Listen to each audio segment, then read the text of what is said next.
That's supposed to be there. Yeah. Somebody that's supposed to, for sure. Someone that's working in the area. I got that out of it too. Like you're just kind of like doing your thing. You're working in the area. Yeah. What do we want them not to think?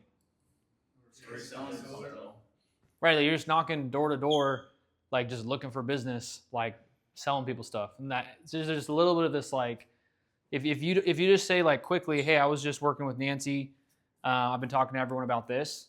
It's like all, what you're saying is that you're just knocking door to door trying to sell something. And the impact you have to have, and this is the exact same thing about with picking up girls at the bar or something, right? Like you don't want them to feel like you just go and get denied by girls all day long. You know what I'm saying? Like, hey, my name's Tom. I'm just lonely and desperate. I was wondering if you wanted to come home with me tonight. Right?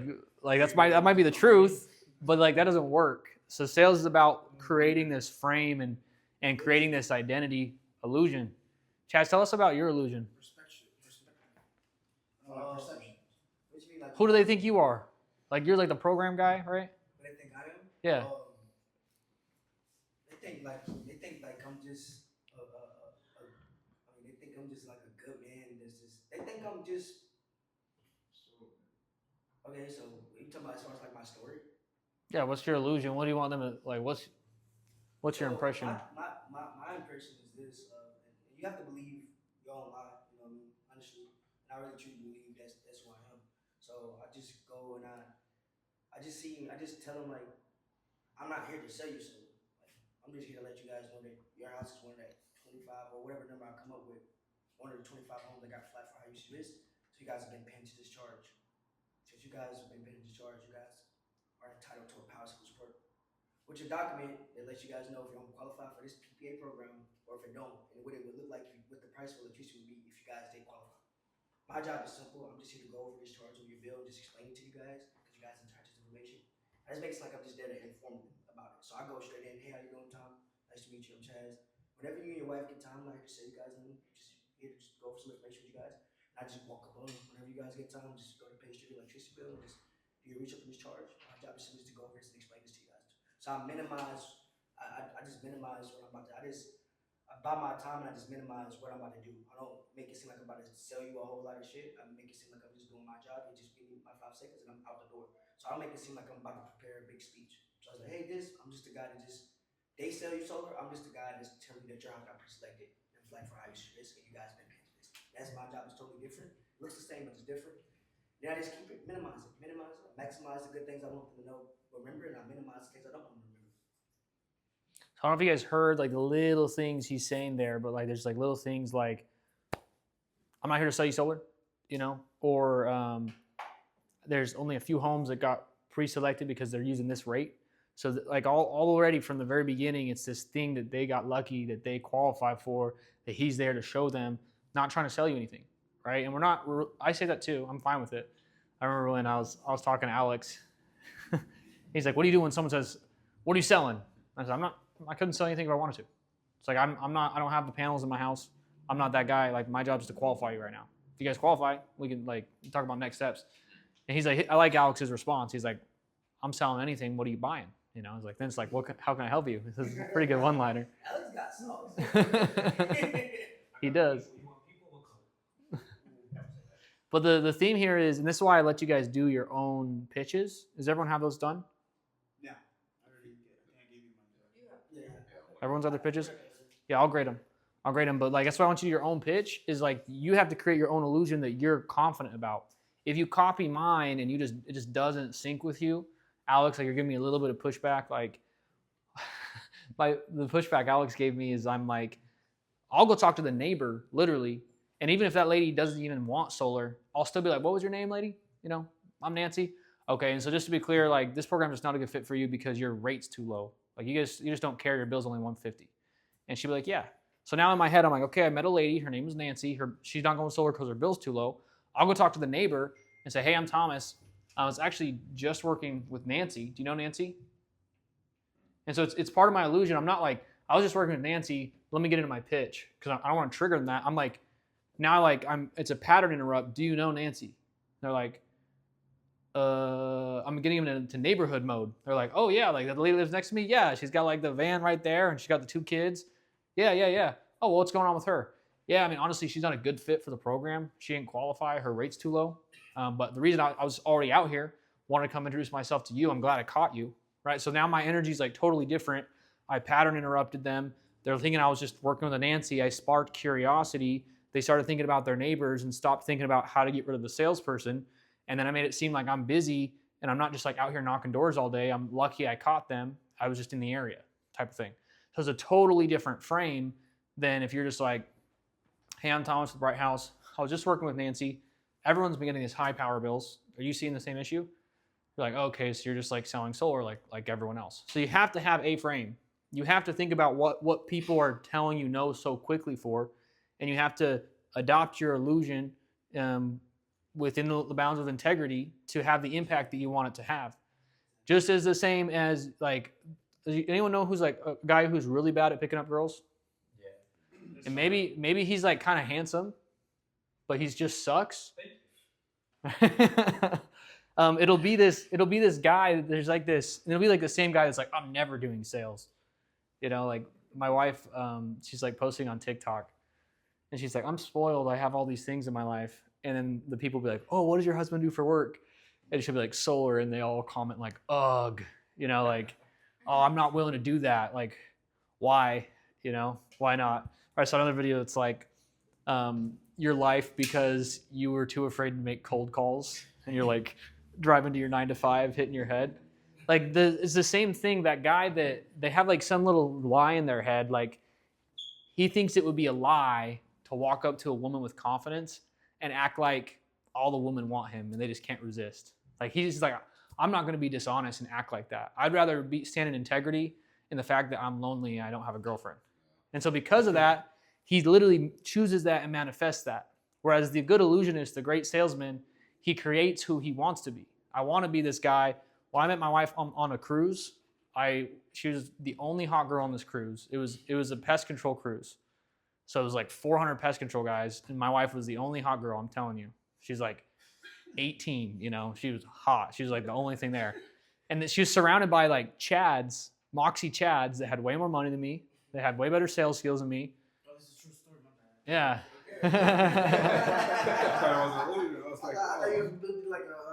This is a real story.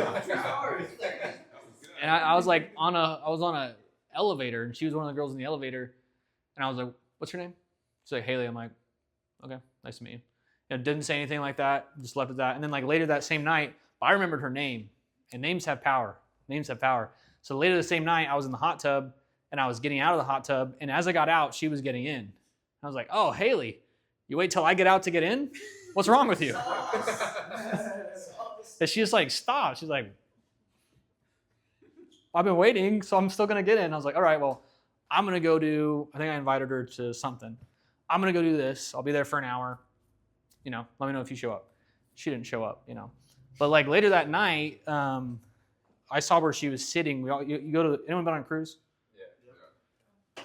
This is her story. I actually don't remember this part. But later that night, someone got proposed to during the formal dinner.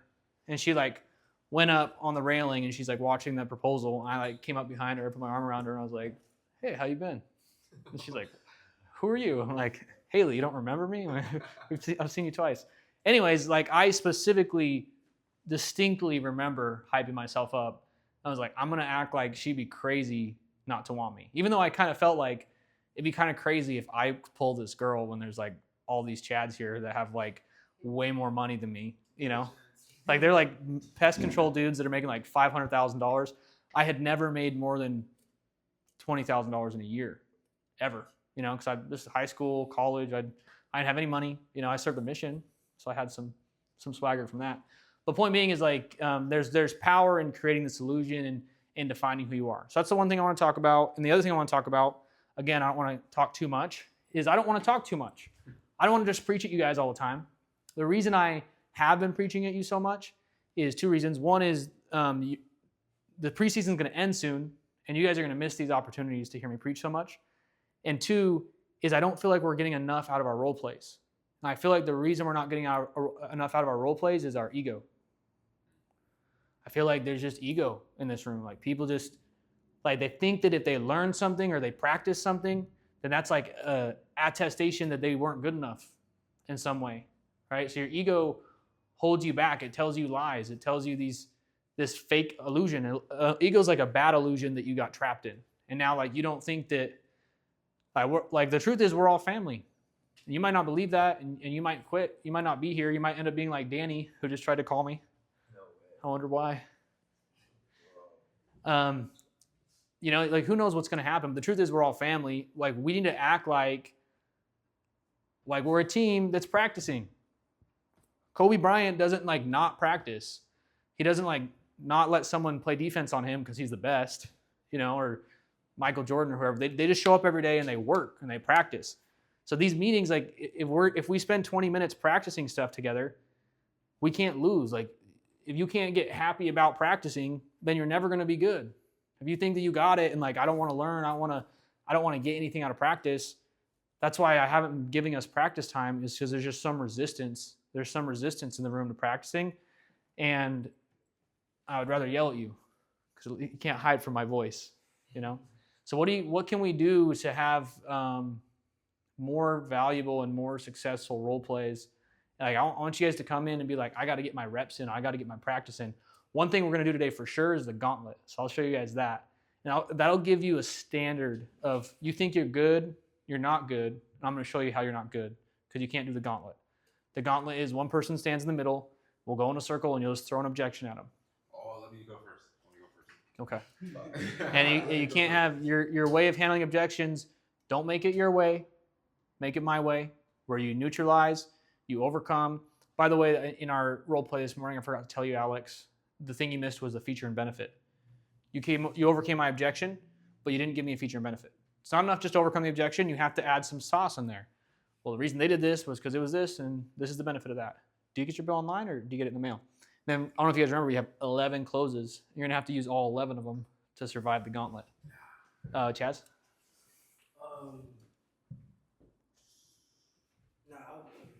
I was gonna add like preference. Like, let's say you don't like get a set. I think I don't know. We used to do at my first company, Jordan, was like the #1 pest control in the nation. Like the guy for like sales rep, he's like a lunatic sales. But what he would do is like every time somebody did bagel on a day, everybody had to pitch every day. That's just like everybody who did bagel just had to pitch for everybody every day. That's just what we was doing. I think what made me like not get deals is getting said. I was like, I don't want to pitch for everybody this year, so it's kind of like my thing. Let's do it. Let's like every day you don't get an appointment, you should be mad. You should be like, I bageled. Like I went out yesterday and I worked. I didn't get paid. I didn't get paid anything. I didn't even generate a lead. And so then, yeah, we should put you up front and make you pitch in front of everyone, and we'll see what you're doing wrong and give you that feedback. I don't know about you, but in pest control where I worked, everyone had the same pitch. Yeah, everybody pretty much had the same like program. Everybody. Everyone's gonna have a little more sauce or one liner or something. Everybody had their own seasons to it, but everybody. It's the same thing though. Yeah. It was so impactful about that. Again, you guys think a little bit small. You're like, I got my way. It works for me. I'm gonna stay my way. Like, bro, do you really want to be knocking doors for the next 3 years yourself? Like, you want to be the only man that's making money? I respect that. You can make money, but I want you to, like, you should make so much money this year that your next goal is to give back. You're like, next time I want to mentor someone and show them how I did it. You know, like I made $40,000 in a month all year round. I want to find 3 people who, if they made that much money, it would change their life. Like, if you don't want to do that, then you're thinking small. Like, what are you thinking? I'm just going to be a one-man show for the rest of my life? So my point is what's so cool about Pest is your manager recruited 30 guys and he still knocks 60 hours a week and he uses the exact same pitch that you use. And you go knock with him, you go work with him, and he does exactly what he told you to do, and he does it 10 times better. And you're like, oh, like it really does work. It has the impact I want it to have. Like the exact words that you memorized, he'll go out and do it. He'll get 10 deals in a day. You'll get 3. You know, so there's so much impact that we can get as a culture cohesively when we have the same process and we have the same rhythm and we believe in that. And if we can establish that and believe in that and have faith in that, we're going to create a really powerful organization. And that's what we're going to do. And the only thing that's going to hinder that is doubters and people that don't want to go with the program and people that think they already have it figured out and they don't want to practice it every day. You know, that's what's going to hinder the program. And we're not going to keep dragging that along. We're just going to let those people go. They're just going to be let go. So let's do a gauntlet. We'll start with Marquise. And then before we get to that, actually, who bageled yesterday? I said it was Thursday. Wednesday. Yesterday was Wednesday. Wait, No, you said Today's Friday. was it Friday? Angel, What if you got an appointment but it didn't sit? Technically with bagels. we'll count an appointment. Anyone else? I didn't get a bill, so I guess that's count. You got an appointment though? Yeah. We'll count it. Ari, did you get an appointment Wednesday? Wednesday? Yeah. Today's Friday. No, actually I didn't. No, Wednesday I bageled, bro. No, I got an appointment yesterday, not Wednesday. Okay. So we'll have Angel first, and then Joshua, and then Ari. Just give us their pitch.